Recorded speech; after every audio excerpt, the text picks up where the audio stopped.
నేను ఒక హిందువుని, నా మతం మార్చడానికి శత విధాలా ట్రై చేస్తున్నారు. ఒరే వినాయకుడు భగవద్గీత నా చిన్నప్పటి నుంచి చదువుతుంటే కాదు నువ్వు హిందువు కాదని నన్ను ఏం చేయమంటావు? రామాయణం చెప్పాను, మహాభారతం చెప్పాను, గుళ్ళు చూపించాను, అయినా నువ్వు హిందువు కాదంటే నన్ను ఏం చేయమని?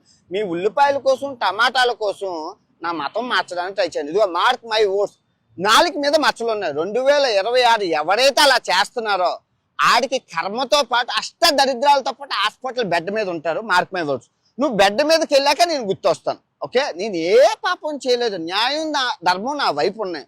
60,000 రేపులు చీరలు కట్టుకున్న ఆడవాళ్ళని, చిన్నపిల్లల్ని 60,000 రేపులు 2 సంవత్సరాల్లో చేశారా అంటే సీతమ్మని నేను అన్నానని చెప్పి దాన్ని రాంగ్ ట్రాప్ చేసి ఇలా చేశారు. చేయని ఇప్పుడు ఇన్స్టాగ్రామ్ ఫాలోవర్స్ ఎవరికి కావాలి? ప్రమోషన్ చేయడానికి వాళ్ళకి కావాలి. నాకు నేనేమైనా ప్రమోషన్ చేస్తా, అవి ఉంటే ఏంటి పోతే ఏంటి నాకు తెలియగలుగుతాను. డైమండ్స్ ఒక 10 ఉంటే చాలురా, రాళ్ళు ఇంత ఉంటే స్క్రాప్ నాకెందుకు? ఏకలే పోతున్నాయి. ఫాలోవర్స్ ఉంటే ఏంటి పోతే ఏంటి? కానీ 2026 నేనైతే వదలనుగా, అది నాదిగా. ఇవ్వాల్సిన వాళ్ళందరికీ లెక్కల సరుపున రాసుకొని మరి వడ్డీతో సహా ఇస్తాను కదా, ఆ భయం ఉండాలి కదా. పాపం చేసినోడు ఎక్కడికి పోడుగా.